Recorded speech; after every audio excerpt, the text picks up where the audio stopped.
Hey, good afternoon. It's Matt Green. Welcome to our broadcasting of the Real Insights Live, where we semi-monthly talk about all things real estate here in Utah, interview some of our most successful real estate agents here in the state, and just talk about general trends. I'm your host, Matt Green. It is June. It's not June.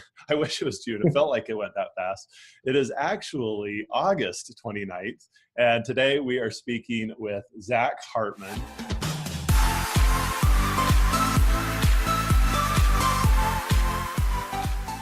Before we do that, I just wanted to do make a couple of announcements. First of all, kind of a really important part is just the effects of Hurricane Harvey continue to devastate much of coastal Texas and the Houston area, as many of you know right now. Many of our Keller Williams family and realtor friends are being affected in a major way. And our company, which is one of the things that's really cool about our company, is making, as always, a major effort to help support those people. There will be more to come in the next couple of weeks for our company regarding this to facilitate and organize support for that relief effort. We need all the help we can get. If you're able to assist in any way, please visit kwrelief.org to make any contributions and learn how else you can help. Also, I'm really excited to share with you that here on September 8th, so just a couple of weeks away, I am participating in investment and have been asked to participate in the Women's Council of Realtors Cocktail Champions, which might be surprising to you that I'd be invited to a Women's Cocktail Realtor of Champions, but I've been invited to that. I'm excited about it. That's September 8th as part of the UAR annual convention up in Park City. It's from 12:30 to 2:30. If you're a realtor in the area and going to be participating, we'd love to have you there. The Cocktails with Champions is a fundraiser to benefit our PAC and the Women's Council of Realtors, and they will be auctioning off champions time, so one-on-one time with some of the champions, of which I'm going to be one of them. So anyways, love to have you participate and get involved with that. If you haven't already, please take a minute, like us on Facebook. You can find this monthly or semi-monthly event at facebook.com/KW Utah. Make sure you give it a thumbs up and like it, follow us there. And you can personally follow me at facebook.com/Matt Green Utah. Today, if you're enjoying the interview and would like to ask questions, please feel free to put some questions there at the bottom. We'll do our best to get to them today. And certainly send us the love, hit the like button and the love button. We always appreciate the positive feedback. All right, without further ado, I'm super excited to have a good friend and guest on today, Zachary Hartman with Land Advisors. Zach, welcome to the call. Hey, thanks, Matt. Thanks for having me on. Enjoyed hanging out with you Saturday. I had no idea that a man of your size could do what he did on a wakeboard. So impressive. No comment. Yes, size. I can't do anything about it. That was a lot of fun and some serious air. You blew my mind. So you're going to stretch me to do new things. I know that. So I'm excited to get back out with you on the boat. So let's just kind of jump into it, if you don't mind. So we titled this conversation, "The State of Land and New Home Starts in Utah." But before we really get into those kind of details, I know we have a lot of agents that watch this that are interested in learning from the top agents and brokers in the state.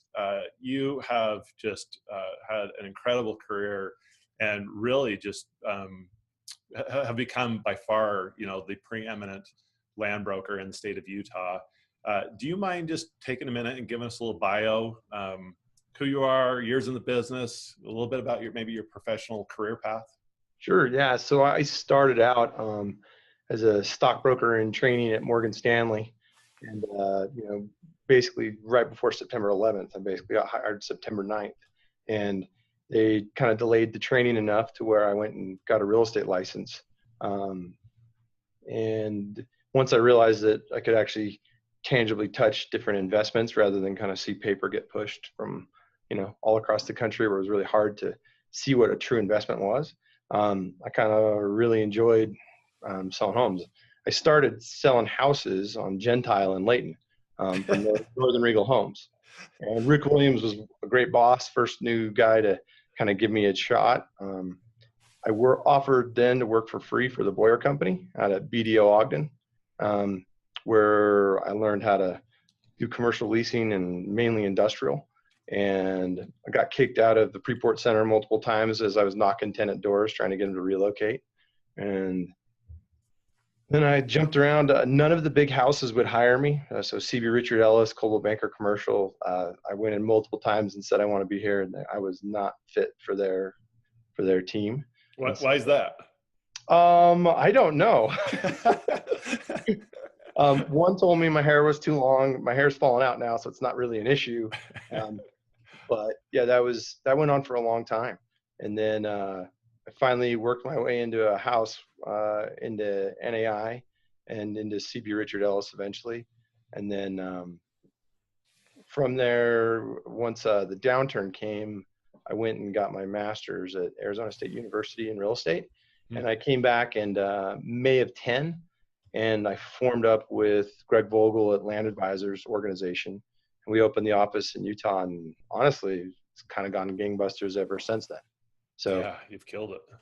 So maybe tell us a little bit about some of the more significant transactions you've been involved with in the last handful of years. Sure. So last year, the new state prison site. So I represented the land sellers in the Northwest Quadrant, which now is the new inland port probably for the state of Utah, and where the new Amazon fulfillment center just went. We sold right around 600 acres to the state of Utah for the new prison site, and we'll put in about $100 million in infrastructure through about 6,000 acres and preserve thousands of acres in the process. That project is interesting because the ACLU, the National Audubon and Land Conservancy, and like the Chamber of Commerce were all champions of the deal, and it was a unique group of people that came together for that transaction. We were also hired by Rio Tinto to sell Daybreak last year. So when Daybreak transferred from Rio Tinto to Varde, that was a transaction we were hired to do. You can see the press release on that. So those are kind of the bigger ones. We sell a lot of stuff. Right now, we're currently working on the Jordanelle Special Service District bond default. So that's the first municipal bond default in state history.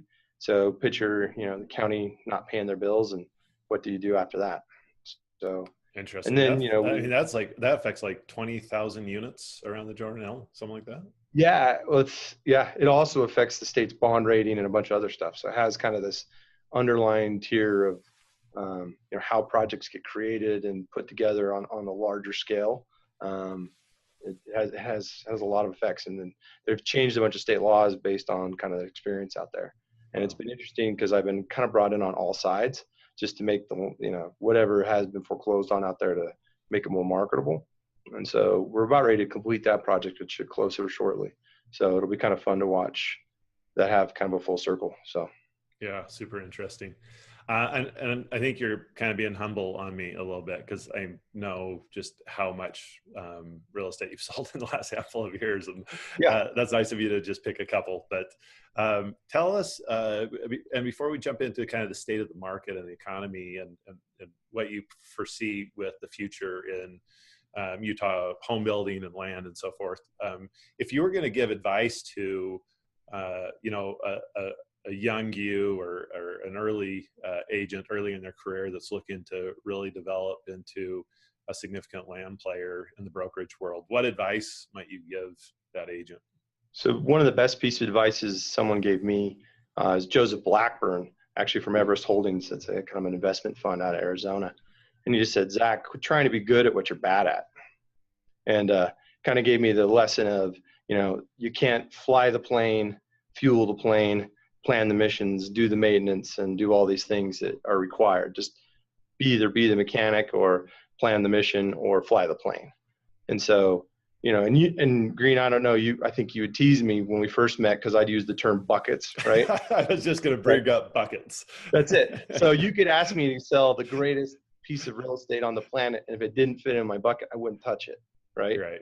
And I would say that discipline, it does two things. One, it gives you credibility in what you pick. And then two, it gives you discipline. So, you don't spend your time learning about, office buildings because some landowner called you to sell an office building when really that's not, they should just refer it off and just call it a day. Yeah. I would say that's the number one thing, is just be very specific in what you do. And, you know, I mean, you can probably vouch for this. I mean, I probably put in more hours than most people, I would think. So I'd just say hours worked in addition to specific focus are probably the two things that just, because I was not born with I don't have a huge basket of talents, right? So, I mean, standardized testing would prove that 80% of the world is smarter than I am. So, you know, according to the percentages. So, you know, I think that's, you know, part of it is I just outworked people. So I love your self-deprecation, and then when you get into your bucket, how cocky you can get about it. But you deserve that. You've earned it, right? So that's it. Well, you know, that's it, because it is that hard balance, right? When you go meet a new client, you have two things you have to accomplish. They have to like you, so you can't be a douche, right? You can't be someone that knows like I'm amazing. But at the same time, you have to make them know that like I'm the best there is, and you're a fool if you don't pick me, right? Yeah, yeah, I love that. I distinctly remember several conversations when we first met where you said, hey, we'll have a great relationship as long as you remember to stay in your bucket and I'll stay in my bucket. And I've always appreciated that. Yeah. All right, well, let's jump into the market data a little bit and what's going on with the state. So historically, you know, how does 2017 new home starts and existing inventory of new homes compare to previous years? What are you seeing in the marketplace? It's funny. You know, it's a good tie, right, to say, hey, that we have way more starts than we have closings, right? And it's just difficult, right? Because you're going to have years past where we were 16,000 closings, right? And this year we're going to be 10,000 plus or minus, right? So, you know, if you think about the cycle and how it works, everything that's delivered from a new construction standpoint sells, right? Even if it's pretty poorly designed, even if the sales people that selling it aren't that great, because there just isn't a ton of supply, right? There's just such a lack of inventory. Yeah. It covers up for a lot of mistakes by builders or. Yes. And you could go through and we could name a million things that are slowing down the process. I mean, you just think of it, the builder wall used to be 100 days to build a home, plus or minus maybe 20 days. And the backlog is well over 6 months now just to get the trades there on time. So just that lag does a couple things, right? When somebody buys a subdivision, they know that they're not going to deliver a home in 100 days. They know they're going to deliver it in 6 months. They know the trades to get in the horizontals, to get the sidewalks in, to get the roads in, to get the city there to approve it. It's just going to take longer. And so everything, you know, you got to pay a little less for every site, or make a little less, whichever you decide. And that is just going to have kind of snowballing effects on the cost of the home and the deliveries of the home, right? So, you know, you stare at the market right now, and you're going to see, you know, the one thing about Houston, which, you know, kind of breaks your heart to see, but think about it. Houston spits out 32,000 permits a year, right? So, I mean, we're a drop in the bucket to Houston, and you're going to have to. So from a national market perspective, we're a drop. Well, what's going to happen? I mean, you're going to have to go rebuild Houston, right? And so our commodity prices are going to go up. And, you know, and we got to help each other and figure it out. But if we thought we had a tight labor market, and a hard to get land deals done to make homes affordable, now it's going to get even harder, right? So yeah, go ahead. Sorry. And, you know, anti-immigration is super hard on new construction. And so, you know, it's like a perfect storm of things trying to make homes more expensive. So, yeah, interesting. So I was kind of looking at the data. New home closings up 13% versus new home starts up 20%. In some ways, you might think that, you know, if your closings aren't matching your starts, either one of two things are happening: the market's slowing down, or you know, new home construction, people are just the builders are getting maybe more encouraged that the market's going to support, so they're continuing to increase production. Do you have any sense for, you know, how are home builders bringing new product online, and are they really speculating at a rate that you think is unsafe, or or not sustainable, or do you think they just can't get enough product and they'd Yeah, love to bring more product if they could? I don't think they're going too fast. So if you think about it, we had a super wet spring, right? So every project that we thought we'd be laying asphalt on, sometimes like I have a project in West Jordan, 2.5 months behind, right? Yeah. Final plat, waiting on sign-offs on sidewalks, and they wouldn't allow us to break ground on the home. So add in kind of a late spring, and then add in a backlog of 6 months. Truthfully, you probably take a percentage on a monthly basis, right, and divide it. That's probably your spread, right, between closings and starts. It's just the delay in deliveries from a construction labor shortage and just a weather delay. Yeah. So I don't see that as a gap. I mean, because you look at the built inventory as far as existing specs, and it's just flying off the shelves, right? Yeah. So inventory in Utah all-time low, and demand and time on market, the strongest it's ever been. Yep. There was a lot of discussion at one point about builders being apprehensive, especially those that were impacted by the Great Recession of 2011, 2009, 2010, where it just got crazy. Do you think builders are still apprehensive about market conditions, about bringing too much product online, or is it just a source of not being able to find the resources to bring more product online? Well, so there's two things. So I'd say in our top long-term builders that are in the market, they have decided I'm only going to be this size, right? So they'll sell a few homes and then they'll stop. They won't add another subdivision. They won't add new superintendents. They're just going to build our 150 homes, whatever they've decided, right? And that is a new trend. I mean, in years past, I never once went in a builder like, well, we can't build any more homes even if we can, right? They just are choosing to keep it a certain size where they're able to weather a downturn better. That being said, there's always someone willing to step in and build those extra homes, right?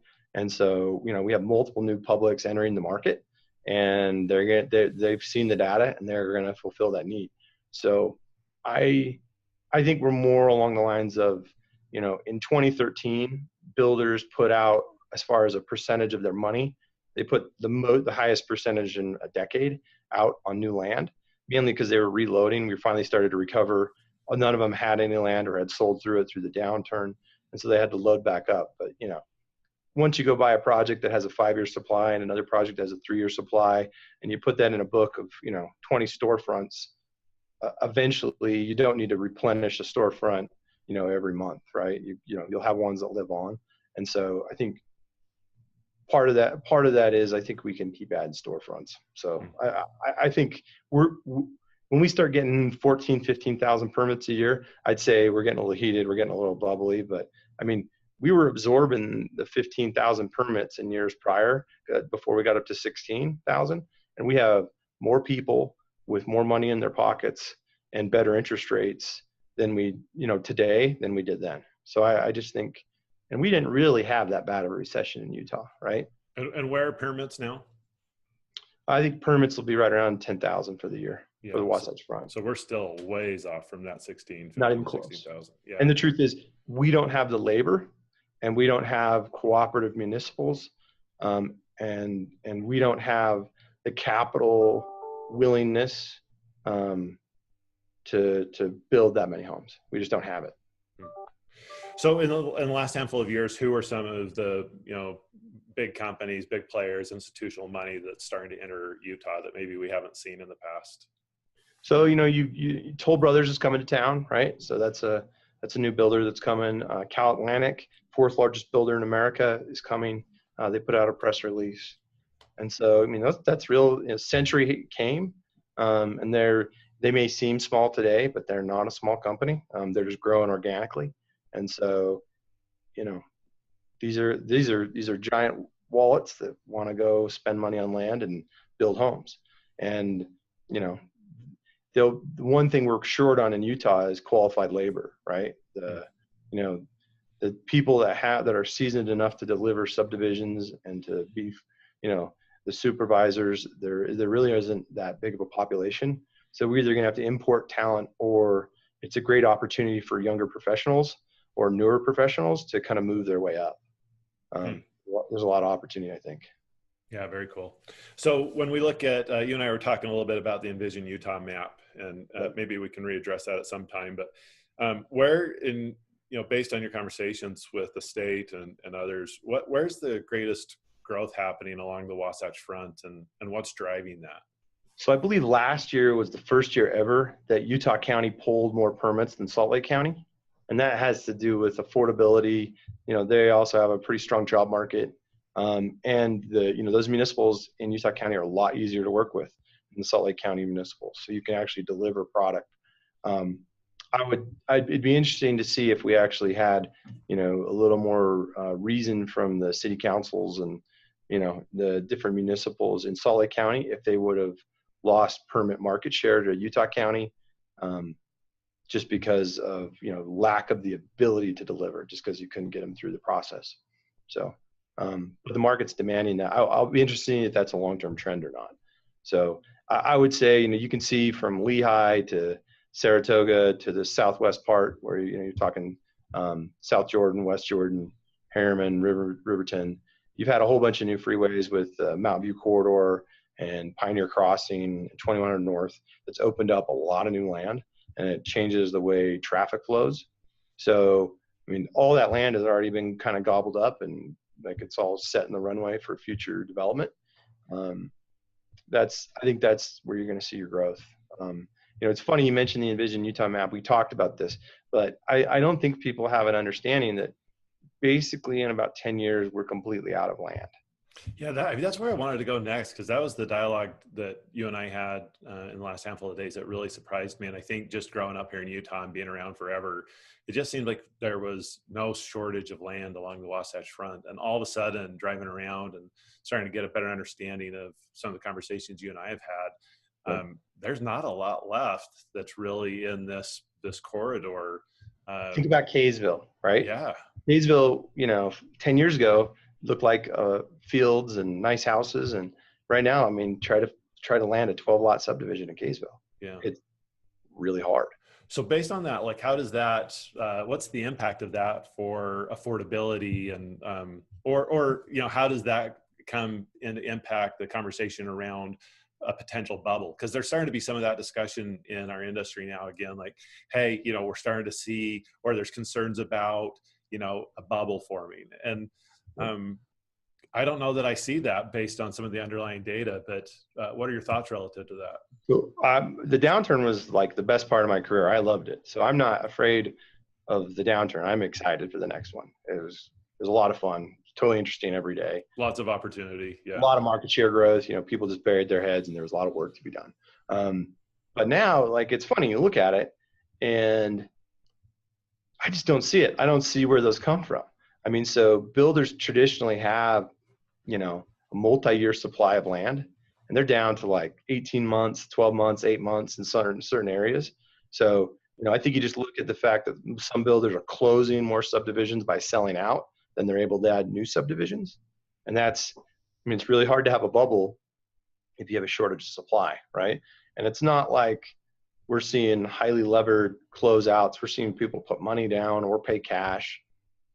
We're definitely not seeing good lending on land deals. You have to have real good hard lending. Good lending meaning banks overextending to people that they shouldn't be. Well, yeah, they're really doing their due diligence. We did deals in the downturn. Before the downturn, that the buyer would take out an entitled appraisal and would take cash out at closing rather than put money in, right? And now, at minimum, they're putting 30 to 50% in. And then, if they're getting 70% loans on land deals, it's because they have a giant, commercial portfolio to back that up. And it's more of a credit facility than an individual loan. And, the temperature for a flip in this market is zero, right? It can be done and people are doing it, but, before, flips were kind of like how you got things done. And that just isn't happening. To get a transaction closed, it has to be so perfect. Every approval, every signature, every mile, every signature on a miler has to be completed. And you cannot get deals done that aren't perfect. No one has the tolerance for the risk because they're paying the price, right? Yeah. Where once I start seeing people take risk with we pay the price and just take risk, then I'll start getting nervous. But right now, they're basically buying the inventory that requires them to stay in business, right? Yeah. So you don't see conditions that support this idea of a bubble, but maybe talk a little bit about what you think the impact of affordability is, because so that's our biggest problem. I think right? I think we're Orange County in the late '90s, right? That's what I think. I think our governments are moving more towards restrictive development, restrictive housing. I think we're looking at greater degrees of control, and Utah is acting more like California than like Texas, right? When in the past we usually get compared more to Texas. And like, especially if you're up in Summit County or Wasatch County or dealing in Salt Lake City, it is a difficult process, and you will pay really high exactions for affordable housing. So it's funny that the places with the highest median home price, Salt Lake City and Park City, have the hardest governments to work with, and those two kind of go hand in hand with affordable supply. Right. And at the end of the day, that impacts the affordability, right? I mean, yeah, them creating these barriers to entry make it even more expensive for home builders to provide affordable homes. Well, and you think about it, everyone's saying we built too many apartments, right? And there might be an oversupply of apartments, but in reality, it's even harder to get an apartment project approved today. And your construction costs are 20, 30% more than they were when a bunch of these were built kind of in 13, 14. Right. And then, to go get a loan for a $40 million apartment building, to get a construction loan, you have to put more cash down than you did 3-4 years ago. And so you think of the total cost of that, the for rent side isn't a great story for affordability either. Right. Yeah. Interesting. So there's really I don't see the relief in affordability at all. So, I mean, that might be your bubble, is it becomes unaffordable for a huge portion of the population, right? And then in addition, you say you have a commodities run, because right now you have kind of a global run on commodities. Copper's gone up and other things. So if you have a big run on that, and then if we continue to kind of be anti-immigration for labor, that might be too much. That might be your bubble, right? That's where it stalls out. Yep. So, if we think about the challenges facing home builders today, I mean, it's the inability to find land, so shortage of land to develop, definitely a shortage of, craftsmen that can do the work in a timely manner, and just simply the cost of the resources to build the home at this point, all just really impacting the ability to get product to the market, and the cost, or the ability to get it to the market in a format that is profitable for the builder. What builders are you seeing, what developers are you seeing out there that are addressing these issues or handling these challenges in a really unique, innovative way? I mean, it's hard not to tip your hat to Ivory, right? They have so many different storefront locations where, some builders will require, they have like 4 or 5 regional storefronts, and there's multiple models there. And it's kind of like more like a megaplex shopping center, right? Mm-hmm. Where Ivory will say, hey, we're going to pound out 6 lots here, and we're going to do our 1,000 lot thing over here. And they're willing to grab all the deals that make sense, that are in the market. So I think that's pretty innovative. Garbett Homes has done a great job of getting cities and counties to understand the importance of design and certain, kind of green factors. And it's a good way for them to get projects approved, because they want to see that trend in their city, right? So by bringing what I call, kind of a proprietary technology to the table, they get treated a little better at the city council, I think, than other builders. And rightly so, probably, because they responded to the requests from most of the city council, people that we meet with. So I'd use those two as a really good example of what's going on. Cool. Anyone kind of doing anything innovative as far as product or home building, or? I kind of like to pick something that's just kind of a little bit out there. So Nielsen Homes has a patio product out in West Haven that has a couple bedrooms and a giant RV garage. I mean, if that isn't Utah, like, I don't know what is Utah, right? Because it's funny, we've always had these Pulte's and Jones Lang Homes that come to Utah, and they tell us we don't need basements. They tell us we don't need storage. And, I love that they're trying to tell us how how Utahns want homes, right? And I just kind of laugh when we sit here and hear how, Colorado design is going to improve Utah sales, right? Right. And it's just kind of like a funny story to me. So it's fun to see people that are like, no, this is what the consumer in Utah wants, and this wouldn't be acceptable at any home show outside the state of Utah. Yeah, it's interesting. We see that a lot, I think, for sure. As you think about millennials, and there's just a lot of articles and dialogue around how millennials' desire for home ownership and what they're looking for in a home is very different than maybe what their parents were. Do you see that as a reality here in the state of Utah? Or builders having discussions around that, and how are they addressing that? Absolutely. It's funny. I didn't truly understand, the millennial. I just was like, oh, it's people you can't make happy, right? And that was kind of my first take. And then as you learn and you listen, you're like, oh, actually, these guys, some of them are pretty smart. They're basically saying, I don't want a ton of debt. I want to be able to afford the home I live in. I don't want to be in a car commuting for 3 hours every day or 2 hours every day. And the truth is, they're willing to kind of take some trade-off and sacrifice a few things in exchange for quality of life, right? And I think that'll support, where we're running out of land, and you're probably over the next 20 years to hit our population growth, which we're going to double, right? You're going to have to knock down 30% of the built environment. So just think about everywhere you drive. If you're going to double your population, where would people choose to be? And if you're going to pay, $300,000 an acre for land out in the middle of South Jordan, I mean, why wouldn't you pay $500,000 an acre to be kind of closer into almost Salt Lake City, right? It's going to get to that point where the costs for construction, the cost for land are just going to force better locations and probably better design. It's probably a function of whether or not the cities will adapt and allow it, right? Yeah, we've seen some really cool product come out. Into Salt Lake City's credit, they may be difficult to deal with, but they've approved a couple cool projects. It's changing the vibe of downtown Salt Lake, which we're not really. We'll have our urban moments. We're definitely a suburban market, but the percentage of kind of urban product is going to increase. Yeah, right. I hope so. I mean, I like to see that. Let's pause just for a minute. I wanted to recognize just a couple of the viewers that we have on Facebook Live with us, and some really nice comments. Jesse Paul down St. George saying, thanks for doing these. Someone else saying invaluable information. So anyways, Zach, a number of people appreciating your comments and insights. So thank you again for the time. If we can, let's take 5 minutes, and if you would, just comment on maybe some of the outlying areas like a Summit County, Wasatch County, Washington County down in southern Utah. Any thoughts about what's going on in those parts of the state? Well, Washington County was in the news, right? They're trying to get their Lake Powell pipeline approved. Their $1 billion pipeline that'll be $3.5 billion, right?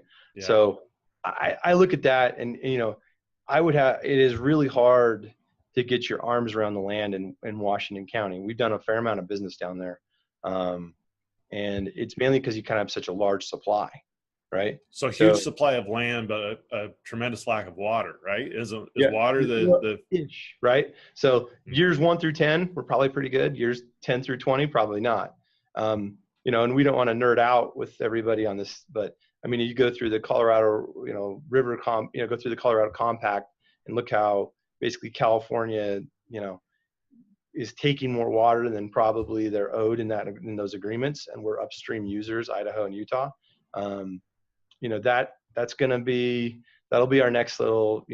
I think that's our only state-on-state battle in the U.S. history. Is Arizona and California fired shots on each other over water, over closing a dam, and I think we're all getting along just fine right now while there's water for everybody, but there's going to come a moment where people are going to be told no, right? Like, that nice lawn you have, no. That this, field that you're watering that's had alfalfa on it for 100 years, no. You can't sell your alfalfa to China. I think we're gonna enter those issues in the next couple decades. And Washington County is interesting because it really has such a young population, in addition to the retirement population, that I think it'll be interesting to watch. But if you are someone with a skill set in Washington County that knows how to perform and build, and you have an investment pool of 500,000 to $1 million in your pocket, or to through the people you represent, Washington County is a good place to go and turn, because the volume's up. You can go it's pretty easy to get projects approved. It's pretty easy to get them built. There's good labor supply down there, and there's good demand. But it's not a good place to go park a 10-year supply of money, in land, because the state of Utah and Sitla owns so much land, right, all around you. I mean, the supply is pretty much unlimited. Yeah, so you don't know how that factors in potentially, or what that play is that could also impact your, Where Summit County is kind of the exact opposite, right? Summit and Heber or Wasatch, or not. Yeah, Wasatch. Summit is interesting, right? Because you probably have more water up here than you have legally entitled permits. So it used to be that water shares were like 30,000 a share up here, and it was crazy money. But now that there's no place to put those water shares, the price on the water's gone down a ton, and essentially it's still not a plentiful supply, but it's not 30,000 a share. It's more like 8,000 a share. And so you have, all these different permits going on. But to give you an example, we have a project up there. The application started in the 1980s, and we have yet to record a plat. So it's kind of like, you can go through and you just look at the timelines on these projects. You're just not going to have great delivery. So, there's nothing left to be built in the square in Park City. And, we just finished closing out the preserve. The square referring to basically the school district, right? You got it. Yep. Yeah. And so, Promontory is working on their expansion. You look at the sales around the Jordanelle, that's probably where your future growth comes. The Mayflower project we keep hearing about nonstop. I just can't wait for someone to actually do their $150 million chin up to start that. I have disbelief in my heart. But, we've been hearing about it for 30 years. I bet we'll hear about it for another 30. Yeah. So, and then you look at Heber. Heber is funny because they, at certain times during the downturn, they were pulling 20 permits a year, and then now they're having a pretty good year. So that's a hard place to put money, just because your supply can squeeze off so fast. But, right now people are turning deals and it's working for them. So I'd be a little, I'd choose the Jordanelle as kind of the growth area, because that's kind of Park City expansion, and you get all the benefits of Park City with a little bit lower price. Yeah, interesting. All right. Question for you from one of our listeners. What advice do you have for a new guy looking to build a small development like 6 lots? Is there any room for the small guy out there that does 5 or 6 deals and just wants to? So here's the thing, right? Because in the past, a lot of these big home builders wouldn't touch those things, right? So as you, competing against other small developers, but today an Ivory will go do a 6-lot subdivision. Yeah, I think that's the bread and butter, honestly, because you're not going to compete on a 30-lot deal, right? Unless you've got a big wallet and we all know your name. So I think that's a great place to start. I think going and doing 6-lot subdivisions, you couldn't pick a better way to do that. The trick is you got to kind of have partners you trust. You got to be willing to close those projects unentitled, probably to give you an advantage. So you just got to have a skill set. I didn't mention this part of my background, but I spent many years in the billboard business, getting billboards permitted and approved. And that learning how everybody hates you every time you go get a permit was a good way to kind of realize, when you actually had a product people wanted, how to get it approved was a lot easier. So I honestly, I think there's a good future in being a 3 to 10 lot subdivision creator. How do you find those, or what's the process to create those? You just go pull out a city map and start dialing for dollars. It's ground and pound. Yeah. Go find somebody that's got $1 million that likes you. So get the cash so that you can go in and be competitive, and then it's building relationships with landowners, right? Just finding those people that own that land and developing the relationship and setting yourself apart from the other people that are potentially having those conversations with them. And where my business really grew was I met with people and they're like, I'm going to get this astronomical number. I'm like, no, you're not. And, Green, you always tease me about the way I, deliver things to people. But that's what grew my business, is I grew by being, so as you're going to go out and crank out 6-lot subdivisions and you're going to offer someone a price, stick to the price. Be known as the person that hits their price. Be known as the person that closes. there are so many people out there that drive nice cars that don't have any money, that are full of crap. And that's who you don't want to be, right? You want to be, Amen. Great advice. right? I mean, you want to be, it's almost like a manila folder and a pickup truck will probably get you more than all the other stuff. Cause it is a low tech ground and pound business. Yeah, Right? and a lot of these guys, right, have owned their property or it's been in their family for years and years. They're worried about being taken advantage of in many cases. And so you pull up in the shiny, Mercedes or whatever, and it immediately just makes them concerned Yeah. that you're here to take advantage of them. Do That, you see, do you think that's an accurate statement? yeah. Yeah. I think, I think you have to know your stuff, and you only get one chance to be right. So, I'd say, if someone asks you a question, to just be like, I don't know. How often do you think deals at that level are being, people are just coming in paying cash for the property versus partnering with the landowner and offering them something on the backside? So it's funny. It's more of a cultural thing, right? Salt Lake County, you're writing a check, Yeah. right?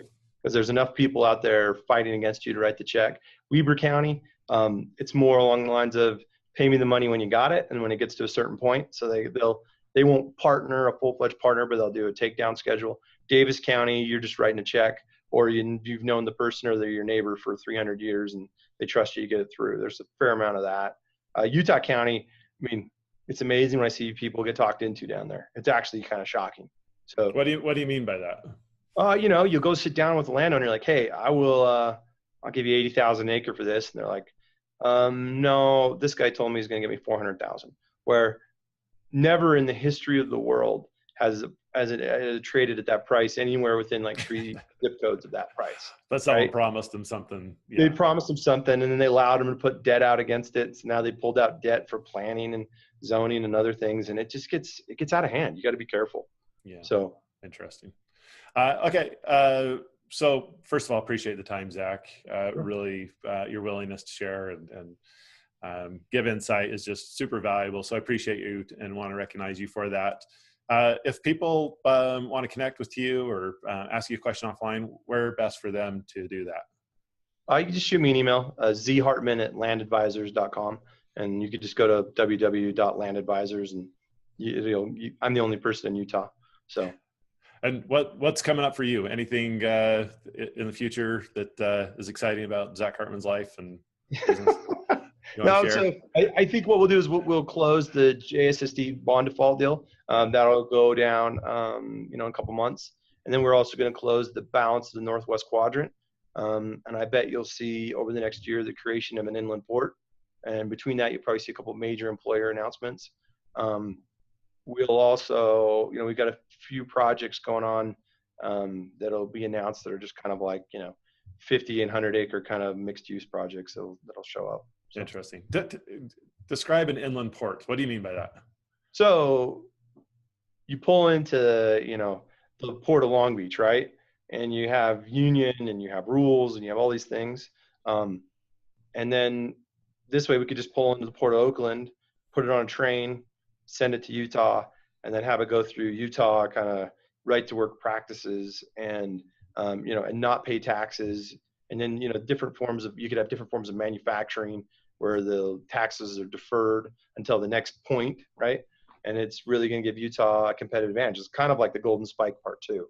And one thing that I don't know if the people of Utah understand, but their legislators are pretty awesome at doing everything they can to give Utah an advantage. The governor's office, if anyone had any idea how hard the state works to make sure Utah has all the jobs that we do have, and you look at our growth rate and our job rates, it's really impressive. people should give their legislators and the governor's office an attaboy, because they've really done a good job. And they really, they're doing cutting edge stuff all the time to make sure we have the jobs we would like. So.